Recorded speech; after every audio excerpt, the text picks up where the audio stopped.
Coming up, the New York Football Giants have wrapped, obviously, their first preseason game and now reset the clock and prepare for preseason game number 2. What did we like? What didn't we like? What are we expecting to hear about? The focus points being throughout the week of practice ahead of preseason game number 2. We dive in coming up next.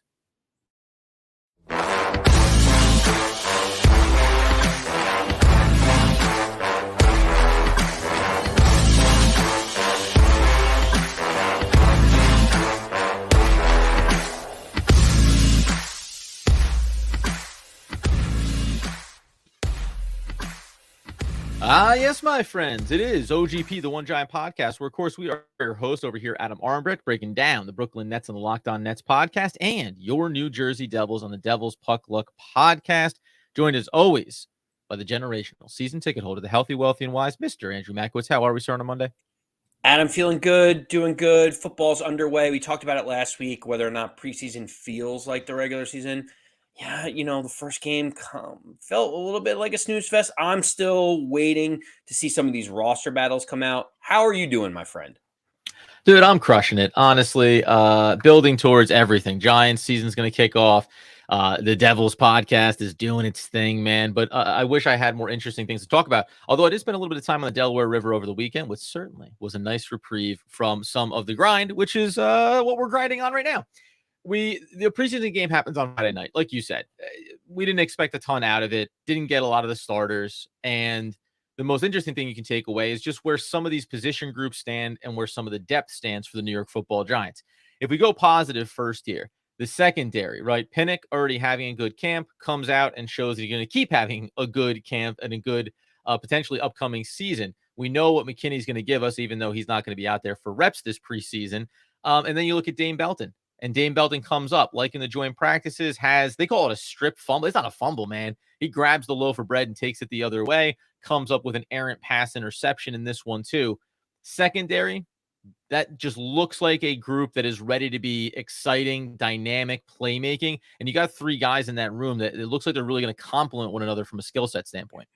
Yeah, I mean, it was encouraging to see what we saw from the deep secondary, specifically the safeties. You mentioned Pinnock being in the right place at the right time right away. He has looked great. And Adam, just keep in mind, there was all these questions about whether or not the Giants were going to re-sign Julian Love. They obviously let him go on a 2-year, $12 million deal to go to the Seattle Seahawks. People said, oh, who's going to fill in? How's it going to work? The Giants have always said they've been pretty high on Jason Pinnock. They obviously went out and this regime drafted Dane Belton. Mm-hmm. It seems like they found a way, maybe not just with one of them, but both of them in a rotation with Xavier McKinney, where you can save the money that was spent with Julian Love in the Seattle Seahawks and get pretty much the similar production out of them. I don't know necessarily if either of them is the leader in the locker room or is the captain like Julian Love potentially could have been for the Giants, but it feels like they filled in a void for a free agent that left elsewhere already with people in-house. Yeah, you have to find a way to save money in certain places, right? So you mentioned the veteran leadership spot. That's for somebody else to pick up now, right? And you have a number of guys that are capable of doing that, especially on the defensive side of the ball. And arguably bringing in Okereke is a way that you manufacture some of that leadership too inside of that room. So it's good because as much as we liked Julian Love in the locker room and on the field, frankly, last year, the reality was 2 years, $12 million. We don't have the financial wiggle room for that. Injury note in the secondary is just that Cordell Flott left that game with an abdominal injury. We'll hear more about that throughout this week. One of the big things about preseason is staying healthy. But inside of the cornerback room, this was the other positive. Tre Hawkins, he comes out, looks every bit the part. You don't see any drop-off from playing in training camp practices and then it translating onto the field. And then maybe the other bigger one, though, because we talk so much about Hawkins here, and we'll continue to. But Deonte Banks, while I think there were still some areas when you watch the reps where he wasn't targeted, I think there's probably more to learn there of where he needs to work on than when he was targeted. But he looked as good as he has in this preseason. I think that was a positive sign for a player that was taken very high, but might be on a little bit longer of a developmental track than Giants fans want him to be. Still a good sign here, though. Yeah, I mean, listen, he was going around first-round pick, Jameson Williams, who last year after his injury and came back, he looked great. He looked like a top flight type wide receiver. And, there's one deep ball where it looks like Jameson Williams is kind of catching it and Deonte Banks is right around him. But to his credit, he broke up the play. He was there stride for stride with him, able to make sure that the catch wasn't a big play. And it looks the same on the stat sheet as if he was completely covering him and had the ball in his hands. Right. So for me, it was encouraging. You mentioned it. He's looked like he's struggled a lot in camp, in internal practices, internal training, as well as against the Lions and some of these team versus team scrimmages. It's encouraging to see the first round pick start to settle in, hoping that this gives him a little bit more confidence as we move towards the next game, preseason game upcoming against the Panthers. Yeah, and the other part there too, just quickly on Banks, was did a nice job when he wasn't being targeted. Had his eyes towards the backfield a lot. Some of those dump off passes, he did a great job closing. Right, I thought the secondary overall did a nice job closing in on some plays, whether they're dump off passes or running plays coming out of the backfield. So all positive stuff for the most part inside of that secondary. If we stay defensively here for a minute and think about down near the line of scrimmage, again, it's a lot of depth battles, position discussions, right? This isn't the Dexter Lawrence and Leonard Williams led offensive line with Kayvon Thibodeau and Ojulari and all these guys there, obviously. But from a depth perspective, you do need to see who's filling in these roles, right? We saw some of Fox in this one. We saw some Riley, and Brian Dable said after the game, yes, there were some good moments and nice reps, and there were things to learn, things to clean up, things to get better at. What is your gauge of where that group stands? Because I think we're going to talk at length about the offensive line here, but that linebacker and defensive front depth room to me is very interesting. Because sometimes it becomes about when your starters need a breather, can the other guys hold up for 2 or 3 plays as you need them throughout the course of a game?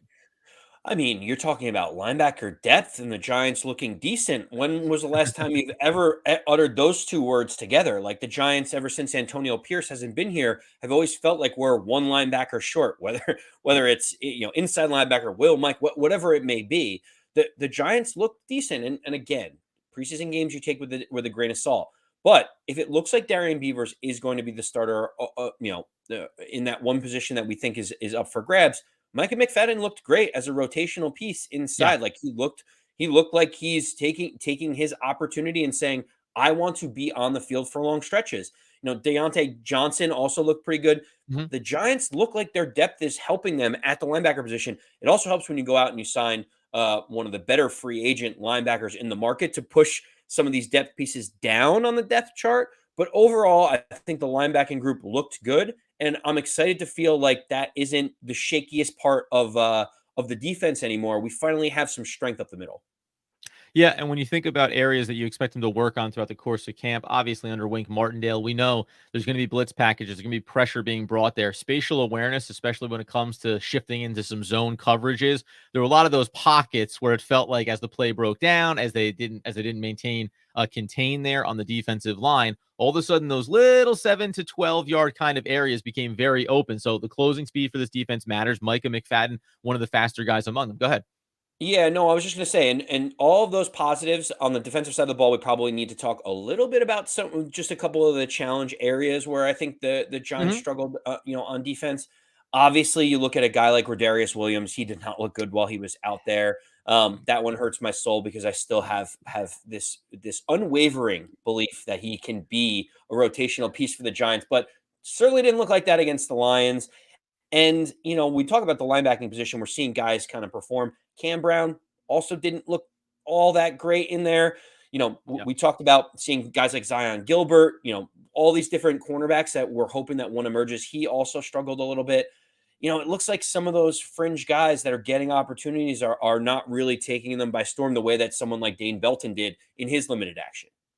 Yeah, don't forget about Nunez, Roche, Davidson, Anderson. Like, there's guys in the defensive front area that are dealing with some injuries too, so that's going to impact the way some of the sample sizes we get. But when you talk about the secondary, it was mostly unimpressive. Was like the general takeaway was okay, good. Not going to hate if the New York Football Giants are rumored to be saying maybe we went out and looked at a veteran guy here, right? Not unlike coming up here in a second, what we're going to talk about on the offensive side of the ball, a veteran that they brought in that did show up and did look pretty darn good in preseason game number 1. What does that mean for the depth at a key position like wide receiver and other areas like the offensive line, which need to be addressed? We'll dive into that coming up here in a second. Okay, so as we switch gears onto the offensive side of the ball, Let's start with just where the backup value lies. Let's go positive first. And I'm talking about backup value at the wide receiver room. You and I talked about how Cole Beasley was brought in. Most Giants fans have talked about Cole Beasley as being, 34 years old, a little tip of the cap from Brian Dable and Joe Shane, knew you from way back when in Buffalo. But he goes out with some backup reps. Another guy we'll talk about in Tommy DeVito just makes himself available, runs crisp routes, right? I think the biggest positive from seeing the way he's performing is thinking about what the top end of this rotation is going to look like in the wide receiver room. But it also does set a bit of a benchmark. If you're fighting for a roster spot, it doesn't look like Cole Beasley, at least in the short term, is going to make it easy and not look so productive in preseason games and maybe say, well, he's there to help guys learn the system and adjust in case. He clearly looks like a guy that can still play football. I think I want our young wide receivers for the New York Giants to really solidify themselves here. We talk about Bryce Ford Wheaton, we talk about Colin Johnson, who got injured. I Yeah. want to see these guys that the Giants have identified and developed that could be here long term. And then a guy like Cole Beasley, who was signed off the street 2 weeks ago, that is just a guy that knows how to play football, leads the team in catches in the preseason. And yes, obviously, guys like Sterling Shepard are still working their way back. So is Wan'Dale Robinson. Don't Isaiah Hodgins? How many snaps is he going to get in the preseason? Darius Slayton, now considered a key contributor, when last year he was fighting for his roster spot in some of these preseason games. But yeah, Cole Beasley and Jamison Crowder are just doing what they do best, and that's getting open, short, quick areas, being a security blanket for any kind of quarterback that they have, especially when the offensive line is struggling and the quarterback doesn't have as much time to get some of those Yeah. vertical threats down the field. They become security blankets to pick up 5, 7, 10 yards for any quarterback. And Adam, they look good. There's just no way around it. And when we talked about this last week, I said, I got to think that he's just a camp body. But if he's going to catch 4 or 5 balls in limited action in all these preseason games, it's tough to think, like, if you put him in a real game, if he's going to catch 6 or 7 balls over the middle, that's a pretty useful guy to have on your roster, right?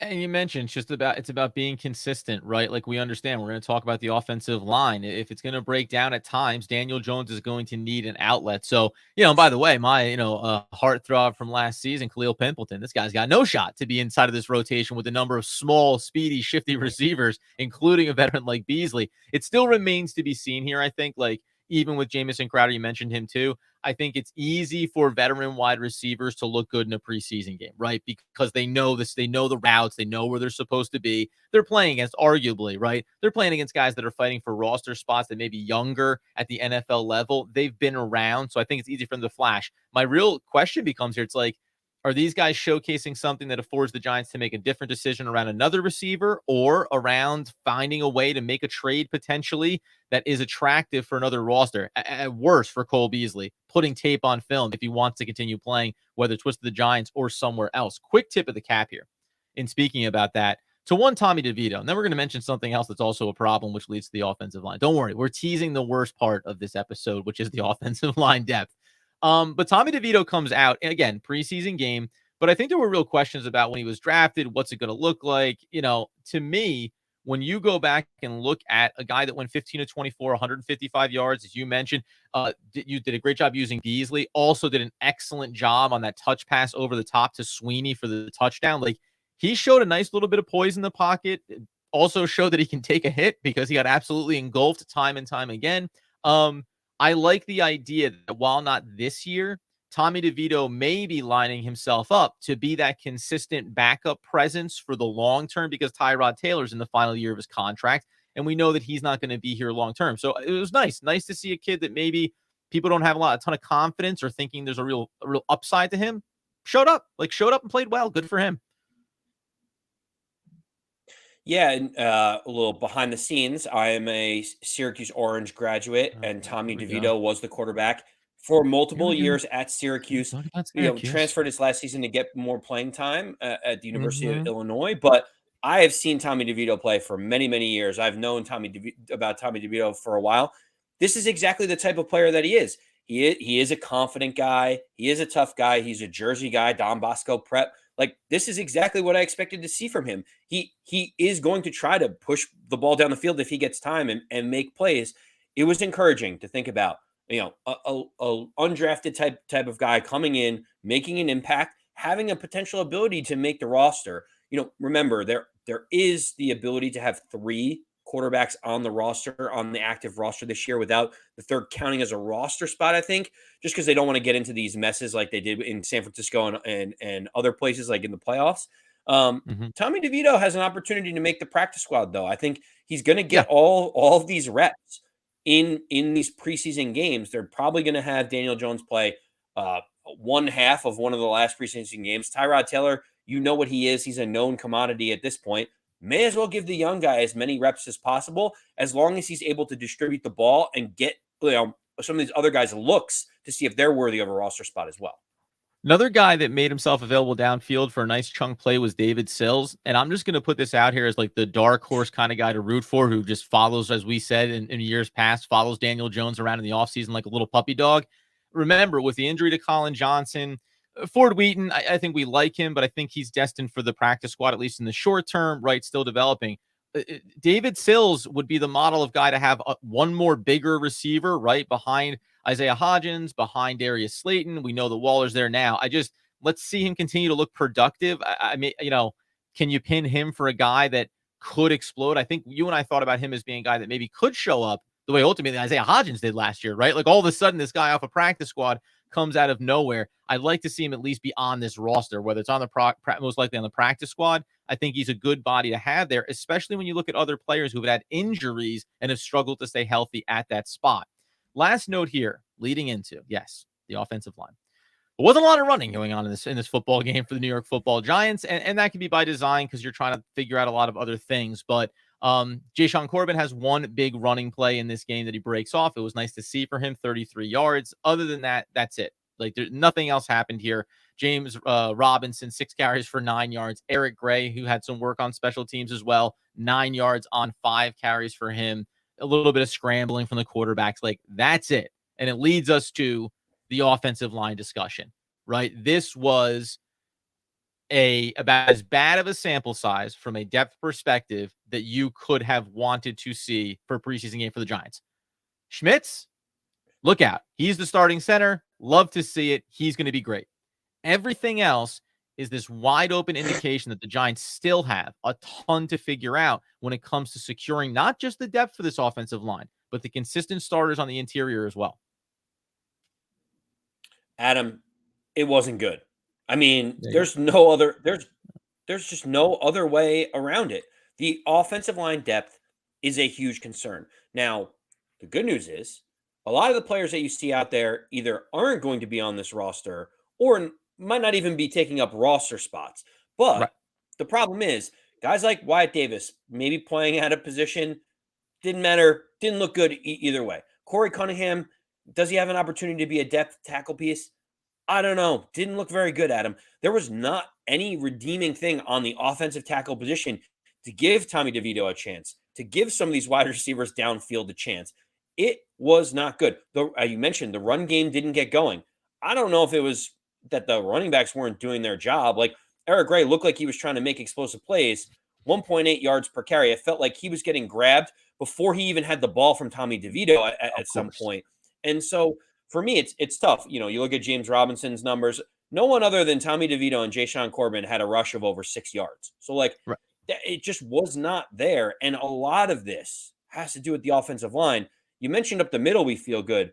But Adam, where's your concern level knowing that these are depth pieces and backups for the Giants and guys like Andrew Thomas and Evan Neal aren't out there right now? Well, I mean, Evan Neal, obviously with the concussion, that's the question mark here right now. If you tell me that Evan Neal comes back and that he looks good, remember, it's not a problem, but he struggled in his rookie year. So we're still waiting to see him come out and take that next big leap. If you think about Andrew Thomas's career, struggled in his first season, had some injuries. Year number 2 starts to look a bit more stable and then really breaks out, right? Absolutely explodes, becomes one of the dominant players at the position. And that's awesome. But if Evan Neal only takes a marginal step forward this season, then that means you have a marginal offensive line. It means that a guy like Lewinsky, who we talked about when they signed him, coming over from the Colts, where everybody else around him was arguably better than he was. Well, now he's on an offensive line where he might need to be still the second, or if we think Schmitz really shines, the third best offensive lineman. That, again, is probably not ideal. You want him to be your fourth at best offensive lineman. So the health of Evan Neal really matters here.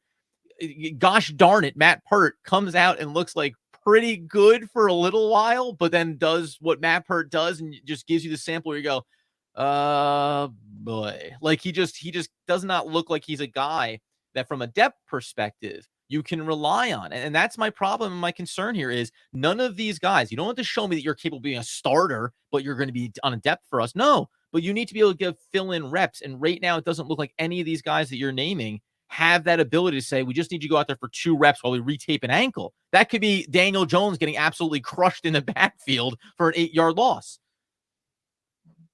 So let me ask you a question, Adam. Based on what you saw against the Lions, we know we don't want to have knee-jerk overreactions, but do you feel like you say, let's continue on with these guys and see if we could develop so that they can be out there for a handful of plays, fill in for one game if we need it? Or are you saying that you saw enough and the spidey sense of concern is going off so much that you're like, we got to go get a veteran, we got to go switch this up?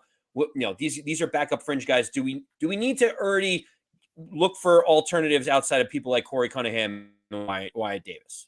I think you need to at least be your eyes need to be open. Your ears need to be open if you're Joe Shane when it comes to camp cuts, right? Other teams are very deep at the offensive line. Guys become available that are upgrades, even from a depth perspective for the New York Football Giants. Most of the guys on this roster, going back to last season, are familiar names, right? Now, some of them had struggled with injuries, like a Marcus McCathan, right? Shane Lemieux. Shane Lemieux is another guy. Hey, listen, we held out hope, but it doesn't look like he's going to be viable. So I can list 3 guys out of this group. Matt Peart, Shane Lemieux. I'm actually not listing. I'm not going to put McCathan in there because they just drafted him last year for this unit. But you mentioned other guys, like whether it's Wyatt Davis, whether it's going to be Phillips, whether it's going to be Cunningham. 2 or 3 of these guys can go if you think that there's another piece that, by the way, makes functional sense for, hey, if I need to throw you in for a rep, I want to know that we can run the ball with Saquon Barkley soundly, right? Or I want to make sure that Daniel Jones is going to have that extra half a second to roll out of the pocket and use his legs. They can make marginal improvements here. I would expect them to make some change here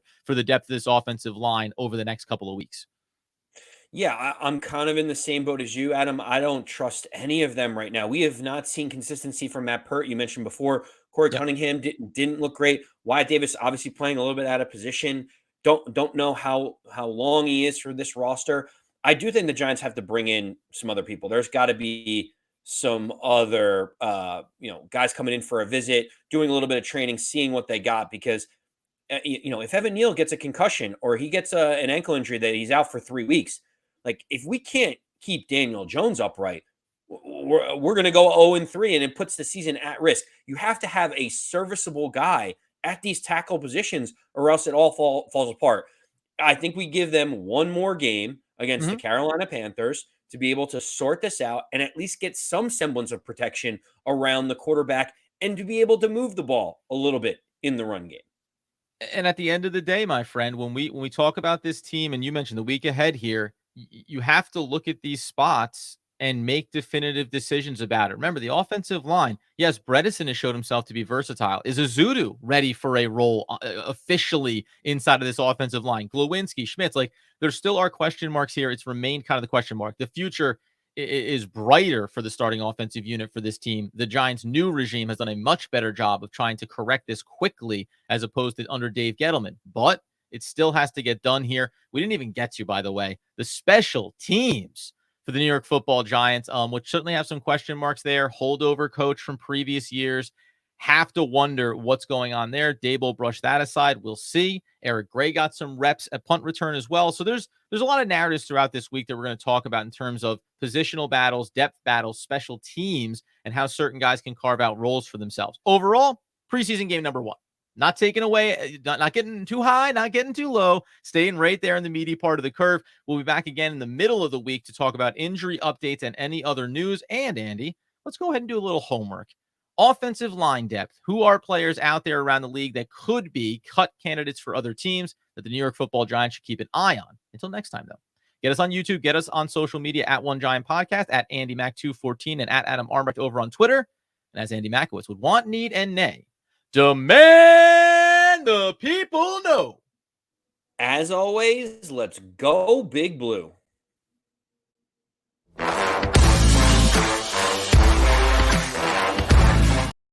I know you got to go, so